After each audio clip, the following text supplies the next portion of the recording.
Here's my video walk around of 1976 300D W114 W115 Mercedes-Benz. As you can see, paint is in pretty decent condition. Shines up pretty nicely. Spent some time restoring this to a nice luster, and it speaks to the quality of Mercedes-Benz that the paint can restore after so many years. It was quite oxidized when I first had this car. Let's go to the rust spot. This is one rust spot on the driver side fender, right behind the rear of the front tire, and as you can see, it's right through this area here. I put the Abundant wheels on this vehicle. It also does have the original wheels as well, which are the steel wheels with the caps. Those weren't really the style that I liked, but they are also included with the vehicle. As we walk around, as we continue to walk around, you can see the various panels and see that overall they are in pretty decent shape. Here we have the other rust spot. This is the worst one by far, and the previous owner didn't really take great care of this vehicle. I have since done a lot of work in restoring it, but one of the things that happened was he had this vehicle and just kind of left it outside. He was an older gentleman, didn't drive it much and didn't garage it. And what happened was the seal around the trunk had failed, and there was water getting into the trunk and then angling down into this lower rear panel behind the driver's side rear wheel. So that rusted away. I've looked into replacing it. It's not too horrible. You can actually buy this lower panel and replace it, but I have not done that, obviously. So that's the other major rust spot. The car is in a Montana and Arizona car, and so really beyond those two areas I haven't really found a whole lot of other rust, and you can even see in the underbody quite a bit of the original paint and in the wheel wells. And so I would say overall only those two areas and another one by the by the passenger's fender are really the concerns for rust. But both areas pretty easily restorable, I would think. So here's the trunk in question. I have since replaced the seal around the trunk, and since replacing the seal there has been no leaks. I've tested it out through high pressure sprayer and different car washes. There is also a spare tire that I have that's not in there now because I wanted to show you the whole condition of the trunk. So there was some rust on the bottom of the trunk here. As you can see, there's some pitting there, but I did a really pretty extensive job of sanding it out, buffing it out, and eventually getting all the rust out of the bottom here. And really it was extended into this area here, kind of as the water came into the trunk and moved down towards that angle there where we have the rusted out panel. But beyond that, the trunk was pretty rust free, and so I sanded it, primed it, and then painted it. I was reluctant to do that because I know many people don't like to see covered up paint or covered up rust, but in this instance I felt like I was able to restore the minimal amount of rust that there was and bring it back, and so I decided that it was worth painting. So there's the trunk.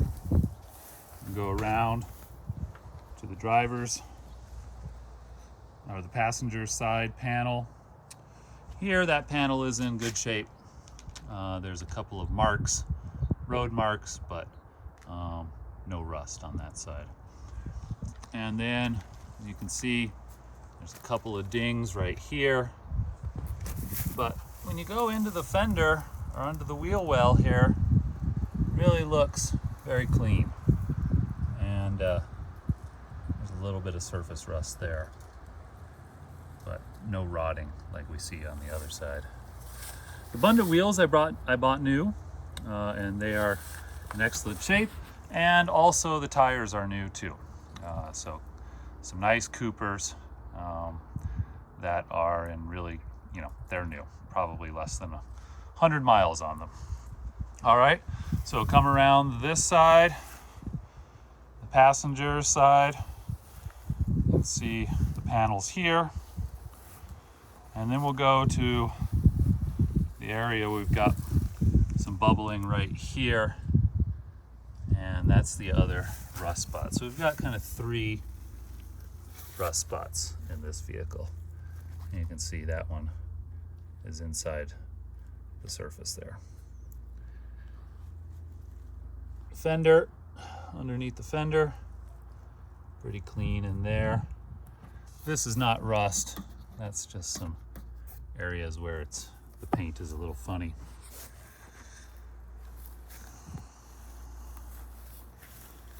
So I've got that. And let me go inside and we'll fire her up.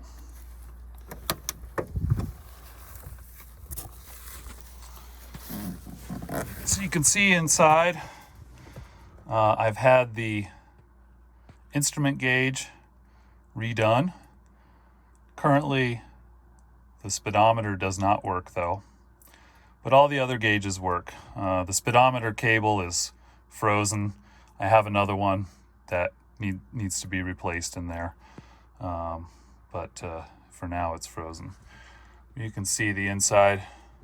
It's in some decent shape. It's got a crack in the dash there and some hairline cracks in the wood paneling and the classic Mercedes-Benz glove box hang over in the corner there.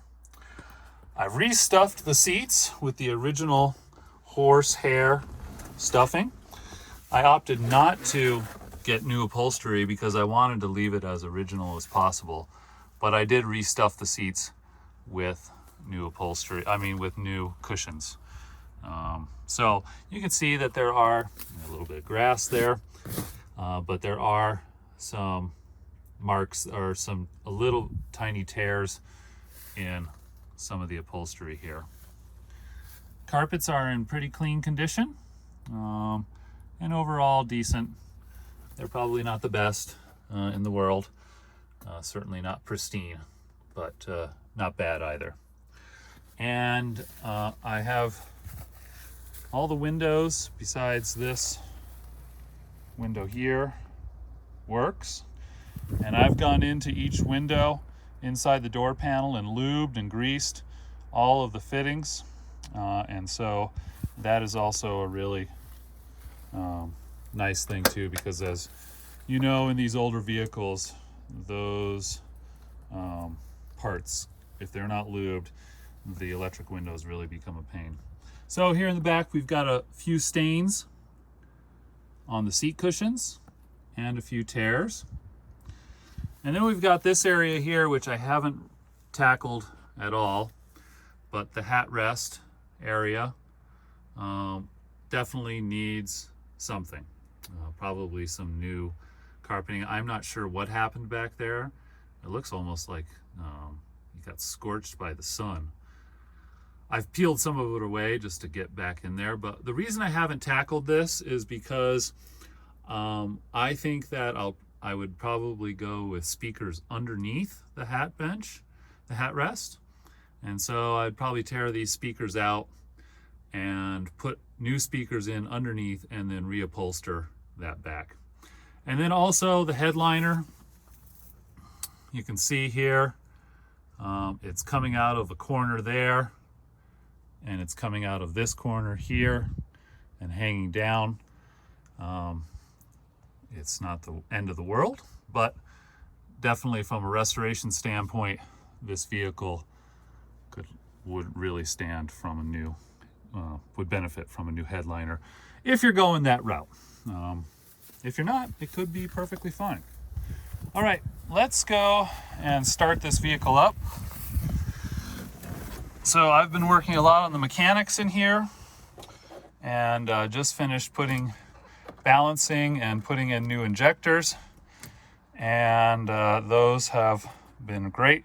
So we'll come back to that in 1 second.